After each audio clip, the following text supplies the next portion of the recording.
सप्रेम साहेब बंदगी साहेब। नमस्कार, मेरा नाम है विकास कबीर और आप देख रहे हैं वी कबीर विचार द्वारा प्रस्तुत वृत्तांत। यह वृत्तांत विशुद्ध रूप से सद्गुरु कबीर साहेब द्वारा अपने परम शिष्य धनी धर्मदास जी साहेब को सत्योपदेशित सत्य ज्ञान पर आधारित हैं। वृत्तांत के इस प्रकरण में हम वर्णन करने जा रहे हैं लद्दूतों की पहचान व लक्षण के संबंध में। जयदूत का वर्णन 3। सद्गुरु कबीर साहब कहते हैं कि हे धर्मदास जी, रंभ और कुरंभ दूतों का वर्णन मैंने कर ही दिया है। अब जयदूत की चर्चा करता हूं, जिसको परखना है। यह काल का अंश जयदूत ही विकराल होगा और अपने आप को मूल कहता रहेगा। यह जयदूत कुरकुट ग्राम में पैदा बहुत होगा, जो बांधवगढ़ के लगभग पास में ही होगा। टिप्पणी: कुरकुट का अर्थ बहुत छोटा सा गांव होता है। यह जयदूत साहब दास के नाम से जाना जाएगा और इसके बेटे का नाम गणपत होगा। ये दोनों ही काल रूप बाप और बेटा जीवों के लिए बलपूर्वक दुहक देने वाले होंगे। तुम्हारे वंश को एक तरह से घेर ही लेंगे। यह जयदूत अपने वाणी वचनों में यही कहेगा कि मूल वस्तु मेरे पास है और हे धर्मदास जी, आप और आपके वंश को इधर उधर करने में सफल हो जाएगा। टिप्पणी: कबीर साहब की भविष्यवाणियां अक्षरशः सत्य है। वे अपनी उलटवासी के रूप में भविष्यवाणी करते हैं। कबीर साहब की उलटवासियों के अनेक उदाहरण प्रस्तुत किए जा सकते हैं, जैसे बेटी बाप को जाया, कुआं में लागी आगी, मुर्दा रोटी खाए, सर पे खाया मोर, माता तू मेरी भई, पुत्र भया निजकंत, आदि आदि। इसी तरह साहब दास तथा गणपत पुत्र ज्यों के त्यों नाम हो भी सकते हैं, अब तक हो भी चुके होंगे। टिप्पणी: वंश गद्दियों का बदलना इसी बात का द्योतक है। जैसे कुदुरमाल से रतनपुर, रतनपुर से कुदुरमाल, कुदुरमाल से मंडला, सिघोड़ी, धमधा, कवर्धा, फिर कवर्धा से दामाखेड़ा में वर्तमान वंशगद्दी स्थापित है। वंशगुरु सहज शांत सरल तथा महासज्जन हैं। जहां जहां भी काल तथा काल के दूत बखेड़ा करते हैं तो उनकी बराबरी न करके अपना स्थान परिवर्तन कर लेते हैं। यह जयदूत अपने कपोल कल्पित तथा काल प्रभाव के अनुभव से अनेक ग्रंथों की रचना करेगा और ज्ञानी जीव व पुरुष के आपसी वार्तालाप का मनगढ़ंत ग्रंथ बनाएगा। यह जयदूत यह भी कहेगा कि सत्य पुरुष ने मूल भेद मुझको दिया है तथा इस संबंध में ग्रंथ भी रच देगा, और यह भी कहेगा कि धर्मदास को निजमूल भेद की जानकारी ही नहीं है। निरंजन का रूप जयदूत बड़ा पराक्रमी होगा और जीवों को भ्रम में फंसाकर वंश का विरोध करेगा। वंश तो जीवों को सत्य सिद्धांत से परिपूर्ण करेगा और वंश का विरोध करके अपने वैकल्पिक सिद्धांत को जीवों पर थोप देगा, जिससे जीव भ्रम में पड़ जाएंगे। यह अपने मूल सिद्धांत का प्रतिपादन करके वंश को मिटाएगा। इस दूत की संगति जीवों के लिए बहुत ही फंसावट पैदा करेगी तथा जीवों में इस दूत की संगति से काल प्रभाव आ जाएगा। इसकी संगति जीवों के उल्टा पारस होंगी। जयदूत जीवों को कालचक्र में फंसाने के लिए एक आकर्षक झंग शब्द का प्रयोग करेगा। झंग शब्द को ज्यों ही जीव सुनेंगे त्यों ही लुढ़क कर जयदूत के चक्कर में फंस जाएंगे। झंग शब्द को लेकर शास्त्रों का निर्माण करेगा।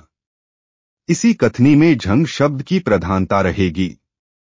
जो जीव भोले तथा अज्ञानी होंगे वे इसके फंदे में फंसकर सत्य पुरुष तथा निजघर की सुध बुध भूल जाएंगे।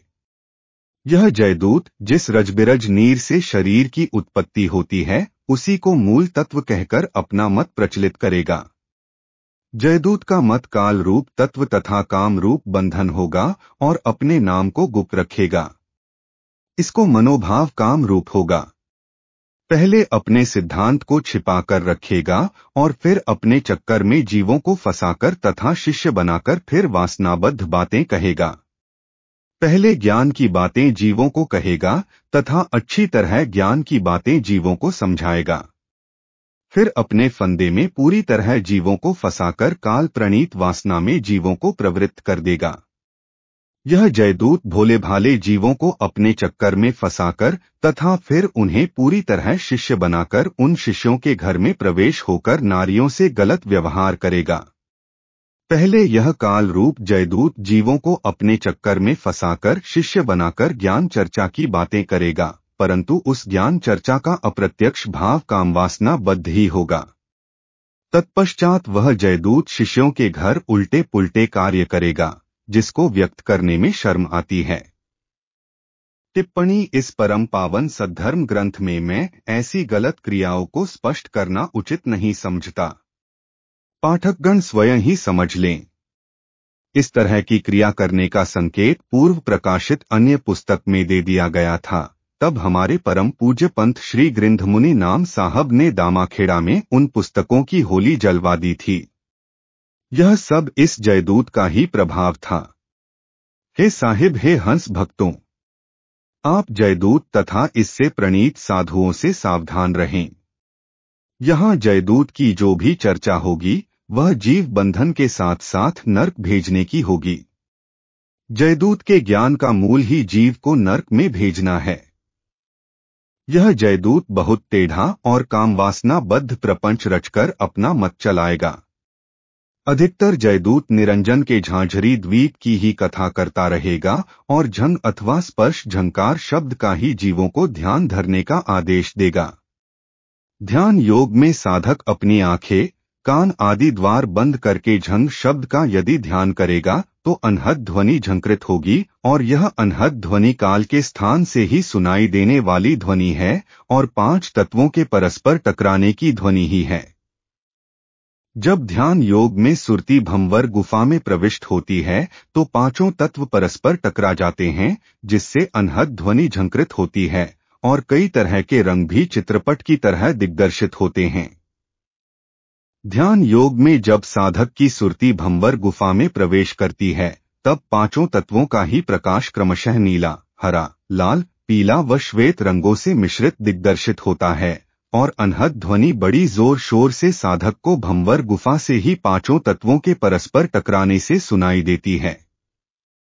जब साधक का जीव शरीर छोड़ेगा तब वह झंग शब्द की साधना विधि कौन सा मंडान करेगी। आत्म शरीर में होने वाली क्रिया शरीर तक ही सीमित रहकर शरीर में ही रह जाएगी। जीव के लिए झंग शब्द की साधना सार्थक न होकर बाधक ही होगी। झांझरी द्वीप को निरंजन ने ही बनाया है तथा झंग हंग दोनों ही झंकृत शब्द काल के ही शब्द अंग है। निरंजन कतई कायम रहने वाला नहीं है और सत्यलोक में निरंजन की पहुंच भी नहीं है और निरंजन काल अनुचित तथा अन्यायी है। इसके चक्कर को सतगुरु ही टालते हैं। निरंजन का सत्य पुरुष से संबंध हटाना ही जीवों के लिए धोखा है। यह जयदूत आरती चौका की अपार महिमा का बखान करता रहेगा और इसके मत में कई महंत भी होंगे। निरंजन संबंधी नाम लेकर ही यह जयदूत जीवों को पान बीड़ा देगा। कबीर साहब कहते हैं कि हे धर्मदास जी, तुम और तुम्हारे वंश तथा हंस इसकी परीक्षा करते रहना। हे धर्मदास जी, मेरे शब्द परखो। यह जयदूत जिस जगह पर जाएगा वहीं नीच कर्म करता रहेगा और मेरा नाम भी लेता रहेगा तथा मेरे सत्य वचनों की खंडन करते हुए मुझे हंसेगा। सारे संसार को जानकारी हो जाएगी कि जयदूत जैसा हरकतबाज दूसरा नहीं है। जो इसका भेद जान लेगा उसकी शंका मिट जाएगी। इस निरंजन की प्रपंचमयी लीला का कहाँ तक बखान कहूँ। इस काल के अपार चक्कर है तथा इस काल का जाल संसार में बहुत फैला हुआ है। जो आत्मज्ञानी होगा वही इस काल का विवेक विचार करके सद्गुरु वंशगुरु की शरण में काल से बचने के लिए पहुंच जाएगा। सद्गुरु कबीर साहब सत्यनाम के धनी धर्मदास जी से कहते हैं कि हे धर्मदास जी, जो मेरे ज्ञान रूपी दीपक को प्रकाशित करके उसके प्रकाश में पारख करेगा वही काल के जाल को परख लेगा। जो अपने विवेक विचार से मेरे सदुपदेशों को हृदय में धारण कर लेगा वही काल को पहचान पाएगा, अन्यथा काल अपनी विचारधारा में ही जीव को फंसाए रखेगा। सतगुरु सत्यवचनों को धारण करने वाला ही काल के जाल को काटकर तथा विषय वासना का त्याग करके अपनी स्वयं की भलाई के लिए दौड़कर सतगुरु की शरण में ही चला जाएगा। समुज्ज्वल चरितवान होकर पूर्ण रहनी गहनी तथा उत्तम निष्काम कर्म करता हुआ मेरी वाणियों का विवेक विचार करके भजन सुमिरन में लीन रहने वाला ही ज्ञान जौहरी हो सकता है। सार उपदेश को धारण करें तथा असार अथवा नश्वर प्राणी पदार्थों की अहम ममता का त्याग करने वाला ही मेरे कबीर साहब के वाणी वचनों से सुधरकर निर्वाण पद को प्राप्त हो सकेगा। कबीर साहब कहते हैं कि हे धर्मदास जी, इस काल के अंश अथवा बालक की छल कपट युक्त बुद्धि को भली भांति समझ लो। जो जीव काग बुद्धि को छोड़कर हंस लक्षण धारण कर लेगा उसे फिर काल नहीं रोक सकेगा। कबीर साहब धर्मदास जी से कहते हैं कि जीव भूल और भ्रमवश अज्ञानी ही रह जाते हैं और काल के निशानों की जानकारी नहीं होने से काल वश हो जाते हैं। जब तक जीव हंस वंशगुरु अथवा सतगुरु के नाम में रत रहेगा तब तक काल उस जीव के सामने बहुत ही लाचार रहेगा। वैसे निरंजन बग ध्यान बगुले की तरह का ध्यान लगाकर जीवों को अपने फंदे में फांदता है और सत्य नाम को छोड़कर अपने ही नाम संसार में प्रकट करता है। निरंजन ऐसा अकर्म करता है कि जो मूल पुरुष सत्य पुरुष है उसके नियमों का उल्लंघन करके फिर वंशधर के पीछे पड़ जाएगा और टकसार वाणी का जीवों को प्रलोभन देकर धोखे में डालता रहेगा। काल को लांघकर जीव वंशगुरु की शरण में आने पर ही मुक्त होता है, परंतु काल द्वारा प्रतिपादित गुरु भरोसे पर वंशगुरु की शरण में न आकर इन काल दूतों के चक्कर में रह जाए तो निश्चित ही काल उस जीव को अपने जाल में फंसा लेगा। मेरी चाल अथवा मेरे जैसा चरित्र व्यवहार रहनी घनी अगर वंश की होगी तो वंश प्रगतिशील होकर इस काल द्वारा मनमाने ढंग से मूल पंथ तथा टकसार पंथ जो चलाए जाएंगे उन पंथों के बीच में वंशघर अथवा वंशगुरु का सत्य सिद्धांत अड़ जाएगा और काल के पंथों को निष्क्रिय कर देगा। काल हमेशा ही सत्य पुरुष के अंशों नाथ पुत्रों से अलग रहेगा और मेरे कबीर साहब के वाणी वचनों को कतई धारण नहीं करेगा। जो मेरे सत्य शब्दों में पूर्ण विश्वास रखेगा वही जीव हंस सत्य पुरुष के प्रकाश से प्रकाशित हो जाएगा। जो जीव हंस पूर्ण रहनी गहनी से जीवन व्यतीत करते हुए विवेक विचार ज्ञान तथा सद्गुणों को धारण करेगा वही परमपद को प्राप्त होगा। जो जीव हंस सतगुरु की शरण में आकर सतगुरु के उपदेशों को हृदयंगम करता रहेगा उसका भक्षण काल नहीं कर सकेगा। कबीर साहब कहते हैं कि हे धर्मदास जी, तुम मेरे सत्यवचनों को स्वीकार करते रहो। विजय दूत का वर्णन 4। सद्गुरु कबीर साहब कहते हैं कि हे धर्मदास जी, अब चौथे दूत विजयदूत के संबंध में सुनो। एक एक करके सभी बातें बतला देता हूं। यह विजय दूत बुंदेलखंड में जाकर पैदा होगा। यह जीवों को ज्ञानी कहेगा। यह दूत सखा भक्ति को ही प्रोत्साहन देगा। सखियों के साथ मनोरंजक क्रीड़ा करता रहेगा और बंशी बजाएगा। इस दूत के साथ अनेक सखियां भक्तिरत रहेंगी और यह विजय दूत अपने आप को दूसरा कृष्ण कहेगा। यह दूत जीवों को धोखा देकर अपने जाल में फंसाएगा। बिना जानकारी के इस दूत की गति को कैसे जाना जा सकता है? विजय दूत की आंखें उभरी हुई रहेगी और मनमाने ढंग से अपने मत को प्रतिपादित करेगा और ध्यान योग में नासिका से श्वास चढ़ाकर आसमान में जाने का संकेत देगा। जब आंखें तथा कान बंद करके ध्यान लगाया जाता है तो कोहरे की तरह नीला, काला, सफेद तथा चितकबरा रंग दिखाई देता है। यह सब काल का ही रंग होता है जो जीव के लिए धोखा है। यह क्रिया पल पल ही चंचलता की निशानी है जो कतई स्थिर नहीं है। यह सब बाहरी आंखों से ही देखने की क्रिया है। यह विजयदूत मन के ही छाया चित्र दिखाकर जीवों को भ्रम में डालेगा तथा जीवन मुक्ति का मूल छाया माया को ही ठहराएगा। यह विजय दूत जीवों को सत्यनाम छुड़ा देता है जिससे जीव काल के मुख में चले जाते हैं। कबीर साहब कहते हैं कि हे धर्मदास जी, तुमको काल के व्यवहार को भली भांति समझा दिया है। ये चारों दूत क्रमशः रंभ, कुरंभ, जय तथा विजय अपने प्रभाव को जोरदार ढंग से प्रतिपादित करेंगे। इन चारों दूतों की विधि से कई जीव चले जाएंगे। इन चारों दूतों का प्रभाव चारों दिशाओं में विशेष रहेगा। दूतों से बचने के उपाय।